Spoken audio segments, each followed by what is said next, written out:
It is now my distinct pleasure to introduce Dr. Stan Gerson, the Director of the Comprehensive Cancer Center at Case Western Reserve University, which in a recent review of all the cancer institutes in our country received the strongest possible endorsement and put our cancer center in the top 6 centers in the nation, in the same company's esteemed places as Memorial Sloan Kettering, Johns Hopkins, and the Dana-Farber Cancer Institute.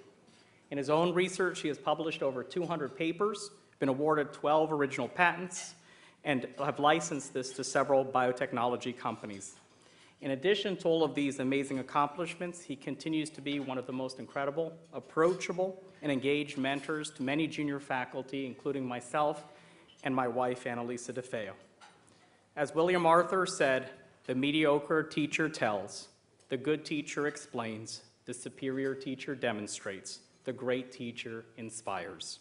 I cannot think of a more inspirational teacher and mentor than Dr. Stan Gerson.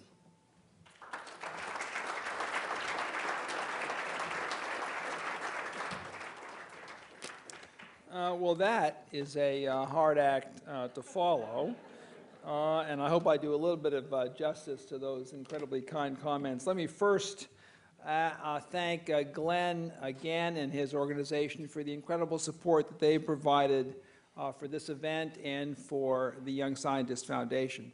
It's really tremendous for me to come back to the East Coast. I'm a Bostonian, don't hold that against me, to be with you this evening and to explain to you why this is such a special event for New York and for Cleveland. For New York, because of the wonderful people who are here tonight reflecting and respecting the interests of that quirky thing called the young scientist, like what's that exactly? And for Cleveland, because of the ability that we have to support the incredible work of Goutham and of Anna and of the young scientists who participate in their research programs. But I also want to respect and recognize the vision of Goutham and Anna and of their colleagues on the foundation board, including both Glenn and Derek, Mohan and Derek, Amesh, and a number of others who are helping them guide this effort, which is really quite unique. There are not other entities around the country who are investing specifically in helping the youngest of those inventors, the youngest of those scientists, think about their careers early on. Now, most of us who are successful in science started pretty early, pretty simple. We start asking questions when we're 3, 4, or 5. I was just speaking with Anna's mother, and she said to me, sorry, when Anna was 3 years old, I went to the pediatrician because I said, how come she keeps asking me all these questions? So all I can say is thank goodness, because she's still asking some of the most brilliant questions that you can imagine. So Goutham and Anna are really incredible role models in and of themselves.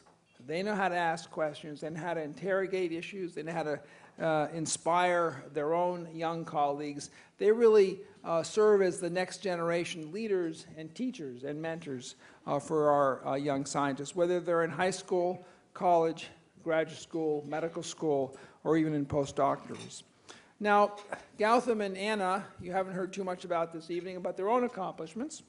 Goutham himself is developing a set of new drugs that are likely to head into the clinic based on his own discoveries within the next few years in breast cancer and prostate cancer and perhaps in other cancers as well.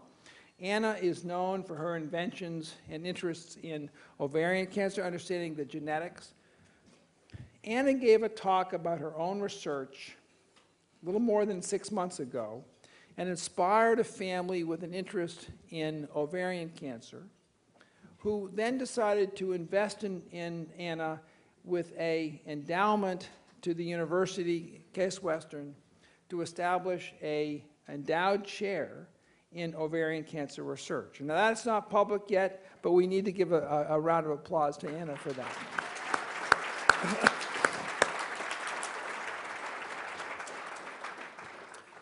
So many of you have to be reminded that Cleveland is actually in the same time zone as New York. We bring you all the weather that comes from the West East, but not the Northeasters that come up from the south. It's not our problem. I was able to include Goutham and Anna because of the incredible research and scientific as well as medical environment that we have in Cleveland.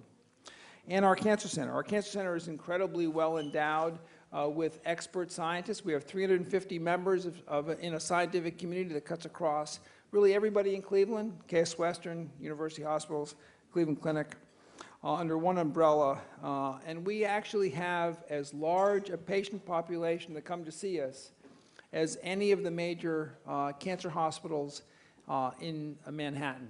So we actually care for 70% of the people with cancer in Cleveland and the entire 5 million people that live in the community. So we provide an important location for those folks to have access to genetics, testing, diagnosis, treatment, and research about cancer.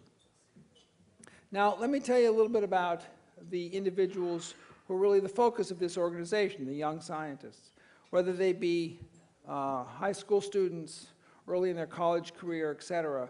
Their first scientific exposure with Goutham, Anna, and others who will be participating in the foundation are the most important. They're the career changers.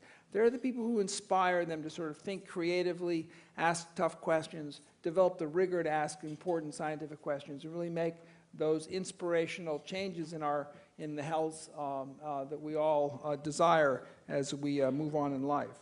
Now, not all of them will end up in a career in some laboratory someplace.